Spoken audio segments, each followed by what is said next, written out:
Alors voici le tweet. Victor Wembanyama face aux Blazers, 12 points, 4 sur 13 au tir, 2 sur 6 du parking, 2 sur 3 au lancer, 8 rebonds, 2 passes, 4 steals, 3 contre.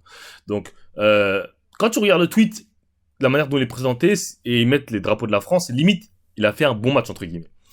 Alors qu'il n'a pas fait un bon match. C'est un match dégueulasse qu'il a fait. Tu regardes le match, il n'a pas fait un bon match. Tu regardes la feuille de stats, il n'a pas fait un bon match. Ok. Tout d'abord, il y a eu beaucoup de commentaires et tout. On va passer on va voir les commentaires, etc. Mais déjà, je voudrais vous expliquer un truc. Ok. Vous savez, les grandes plateformes comme ESPN, Bleach Report, etc. Un peu comme Trash Talk. Trash Talk, on va dire, je vais pas dire c'est l'équivalent d'ESPN, mais en France, c'est l'une des plus grandes plateformes, en tout cas que je connais sur Twitter, qui concerne l'actu de la NBA. La différence un peu avec ESPN, Bleach Report, etc., c'est que eux, Bleach Report et tout, ils s'en foutent un peu de l'avis des gens. Genre, ils sont pas, en fait, ESPN, etc., ils cherchent tout pour faire le buzz, donc ça va pas les déranger de contrarier un joueur pour faire du buzz, tu vois. Alors que les plateformes comme la France, Trash Talk, etc., et comment le système français il marche, c'est beaucoup de copinage. C'est beaucoup de amis. Donc généralement, ces plateformes-là, elles auront du mal à dire vraiment ce qu'elles pensent. Parce que, par peur de niquer des connexions, etc. Donc, les plateformes en France, généralement, elles vont pas vraiment dire ce qu'elles pensent à 100%. Elles vont toujours sugarcoat, comme on dit.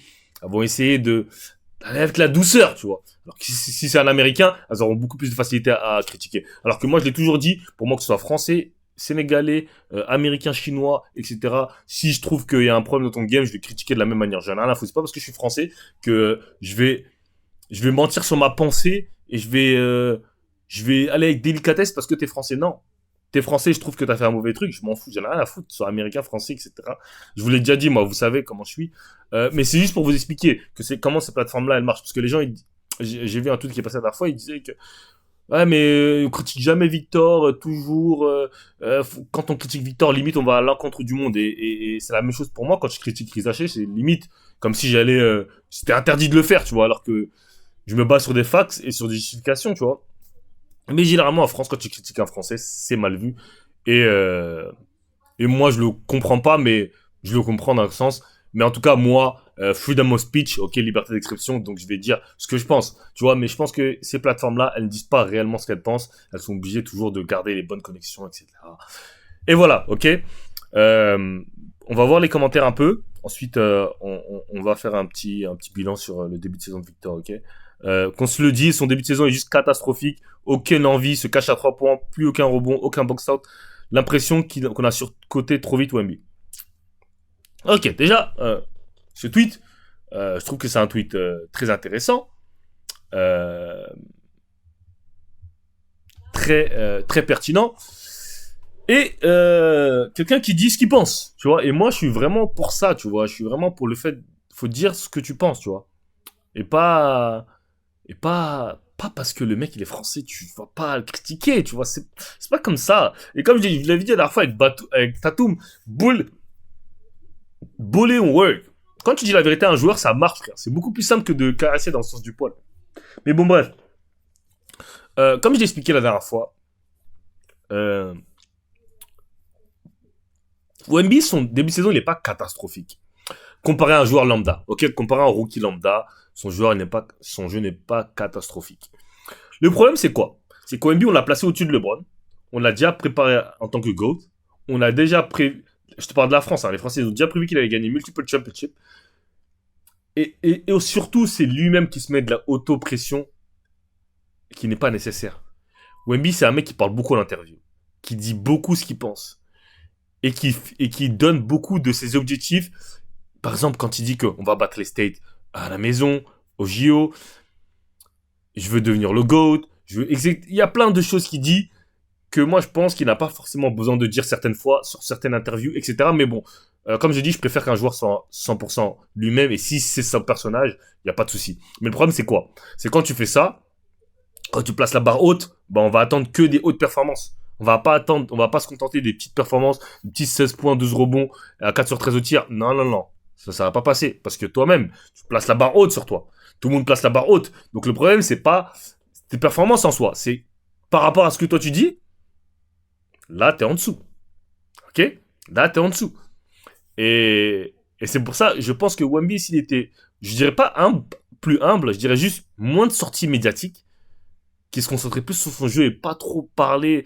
Tu vois, par exemple, quand il dit la dernière fois, ouais, il y a des joueurs, c'était mes joueurs préférés, mais après, quand je les ai vus comme la manière dont ils travaillent pas assez dur, etc. Tu vois, tout ça, c'est des trucs qu'il n'y a pas vraiment besoin de le dire, tu vois. Mais quand tu dis des trucs comme ça, quand tu dis des choses comme ça, et bah, ça rajoute des targets sur toi, tu vois. Mais après, je lui dis, c'est pas une mauvaise chose. Il dit ce qu'il pense. Il veut dire ça, c'est son problème, tu vois. Mais juste, c'est ce que je suis en train d'expliquer pourquoi il y aura beaucoup de hate towards him vers lui, tu vois. Et surtout quand tu veux être great, LeBron c'est un des joueurs les plus hate de l'histoire, KD, etc. Quand tu veux être great, tu vas avoir beaucoup de hate. Euh, Est-ce que son début de saison est catastrophique? Oui. Par rapport aux attentes qu'on a eues, par rapport aux attentes qu'on attend de lui dans la deuxième année. N'oubliez pas que les gens ont parlé de, il va être All-Star, il va être dans la conversation des MVP. Les gens disaient ça avant sa deuxième année. Il va être défenseur de l'année sûr.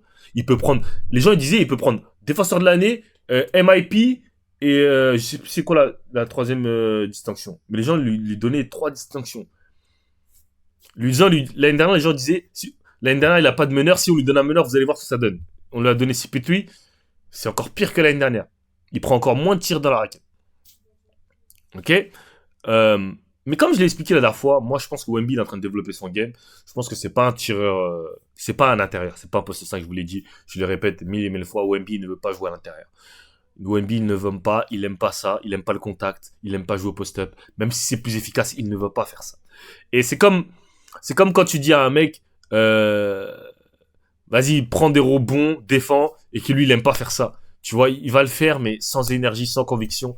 Et bah Wemby, il sait très bien qu'il ne deviendra pas GOAT juste en prenant le ballon en bas, en marquant des petits paniers.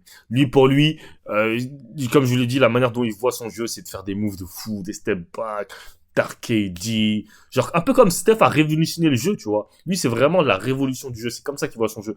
Il voit pas son jeu comme un mec super efficace à la Chet, propre et tout. Je prends les tirs simples et tout. C'est pas ce qu'il voit. Donc, là, ce qu'il faut voir dans le game de Wemby, c'est que c'est du pur développement. C'est du pur développement. Faut pas voir sur l'efficacité, etc. Faut pas se focaliser sur ça. Faut focaliser sur le fait qu'il est en train de se développer. Wemby, et je l'ai répété avant même qu'il se fasse drafter, Wemby, ça n'a jamais été un bon tireur à 3 points au niveau des pourcentages. Jamais. Dans sa carrière, il n'a jamais été un bon tireur à 3 points. Ça n'a jamais été. Donc, je sais pas pourquoi les gens sont su. En fait, c'est pour ça, des fois, je me dis, les gens regardent que les highlights, ils regardent pas les matchs. Ils regardent pas ils analysent pas les joueurs. Parce que si tu regardes le Wemby depuis longtemps, moi qui le regarde depuis qu'il est à Lasvel, tu sais que Wemby, c'est pas un bon tireur à 3 points. Tu le sais. Tu vois, c'est pas quelque chose de nouveau. Donc, je comprends pas pourquoi les gens sont choqués par son pourcentage. Pareil pour le fait qu'il poste pas. Ça date pas de maintenant. À Levallois, c'était pareil. C'est juste que maintenant, les gars sont plus forts en NBA. Donc, il y a beaucoup plus de compétition. Donc, c'est beaucoup plus dur. Tu vois, c'est juste ça. Mais sinon, c'est la même chose qu'il faisait à Levallois. C'est pareil. Tu vois. Donc, voilà. Est-ce qu'on a surcoté Wemby trop vite? Moi, je pense que oui. Je pense qu'il est pas surcoté. Mais c'est qu'ils lui ont donné trop de crédit trop vite. Et ça, c'est typique du français overhype. Et ça, on l'a fait avec plein de joueurs. Hyper des joueurs. Au final, ils réussissent pas. Donc, par rapport aux attentes qu'on a de Wemby, bien sûr qu'il n'est pas aux attentes, mais c'est qu'un début de saison. Il a même pas joué 10 matchs. Ok, faut pas oublier que l'année dernière, il a commencé à être bon au mois de janvier. Mais là, c'est vrai que sophomore season, on attendait beaucoup plus de lui. Et comme je l'ai dit, quand il a fait son premier meilleur match, vous avez vu les Français, toutes les équipes sont sorties. Il sort des JO, il s'est pas reposé. Il est là, il avait mal, il était fatigué, nanani, nanana. Et après le deuxième match, il a fait un bon match. Oh, il est trop fort. Tu vois, c'est pour ça déjà que je dis que les Français sont pas honnêtes avec Wemby. Ils sont toujours en train d'inventer des trucs, toujours en train de mentir. Après, c'est le game, c'est comme ça, tu vois. Mais, voilà. Euh, on va voir la suite des coms. Pas fou quand même, pire plus-minus des Spurs. Et il y a un truc qui est... Moi, pour moi, le plus-minus, ça veut pas vraiment dire grand-chose. Je suis pas fan des stats. Je suis pas du tout fan des stats. Pour moi, le plus-minus... De cette stat-là, le plus-minus, pour moi, ça veut rien dire. Mais ils aiment bien l'utiliser, le plus-minus. Donc, ils disent qu'il a le plus-minus le plus mauvais des Spurs depuis ce début de saison. Bon, après, moi, j'aime pas, mais bon. Voilà. Après, tu vois, voilà, lui il dit ça vous plaît réellement cette ligne de stats ou c'est ironique? Parce que là, je flippe. Catastrophique. Je vous ai déjà dit qu'il ne serait jamais le joueur que vous pensez qu'il sera observé par vous-même. Il ne performe vraiment pas en ce début de saison. Pas fou quand même, pire plus. Et quand tu compares avec les stats qu'il avait l'année dernière, c'est à peu près les mêmes stats. Hein. Au même moment de la saison, c'est à peu près les mêmes stats. Après, l'année dernière, il était plus rookie of the year. Mais bon, voilà. Euh, il y avait un autre tweet que je voulais voir, la shooting shot. Euh, voilà, elle est là, la shooting shot. Ok. Ça, c'est tous les shoots que Wemby a pris depuis le début de saison. Ok. Euh, les ratés et les marqués. Ok. Comme on peut voir, 34 tirs à l'arceau, donc au panier, dans la paint. Donc je suppose que les 34 tirs de l'arceau, c'est ceux qui sont là. Là, vous pouvez voir dans la raquette. Ok. Euh, il est à 79% de réussite. 16 proches de l'arceau, 44. Après, je sais pas exactement qu'est-ce qu'ils veulent dire proche de l'arceau. C'est peut-être cela. 1, 2, 3, 4, 5, 6, 7, 8, 9, 10, 11, 12. Non, ça c'est une distance. Ouais, franchement, j'arrive pas trop à dire ce que c'est proche de l'arceau. Euh, peut-être que à l'arceau, c'est vraiment dunk et est vraiment proche de l'arceau. Et proche de l'arceau, ça doit peut-être dans le périmètre. Mais en tout cas, il a 44%. À distance, il est à 34. Et à 3 points, il est à 23. En comparaison avec l'année dernière, 71%. Après, c'est compliqué de comparer avec l'année dernière parce que, comme je l'ai dit, c'est small sample. Il a joué que même pas 10 matchs. Donc, voilà, on va pas overreact. Mais les problèmes que je vois avec Wemby là, moi je suis pas inquiet parce que je pense que ça fait partie de son développement et c'est ce qu'il va faire, tu vois. Mais bien évidemment que j'aimerais le voir prendre plus de paniers. Moi, c'est pas forcément dans la raquette que j'aimerais le voir prendre plus de paniers, ce serait plus à mi-distance. Je pense qu'il devrait prendre beaucoup de mi-distance et s'inspirer de KD. Prendre beaucoup, beaucoup, beaucoup plus de tirs à mi-distance. Moi, je pense.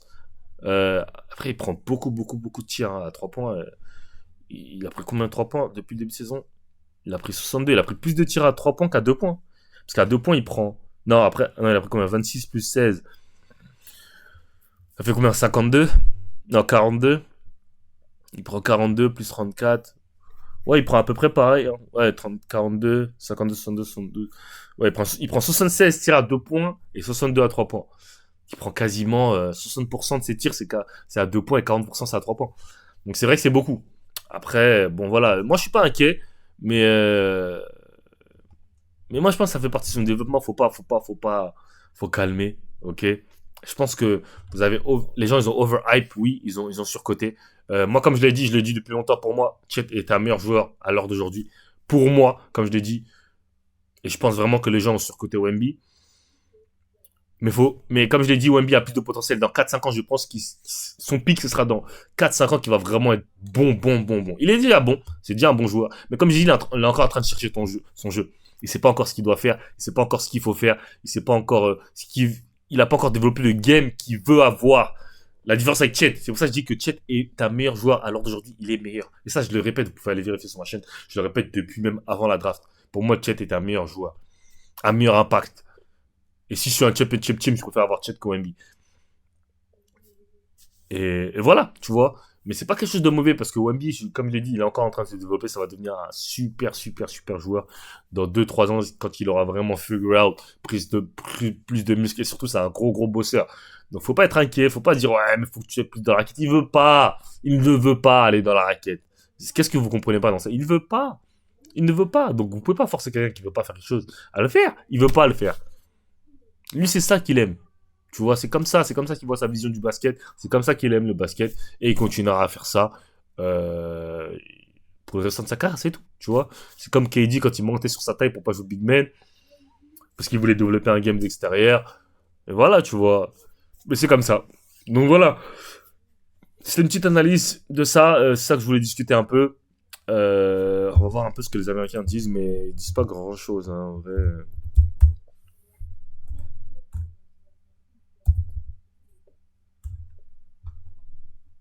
Ils disent pas grand chose à part que il doit prendre plus de rebonds. Voilà, tu vois, c'est. Ouh, ouh, ouh, ouh. Tu vois ces moves là,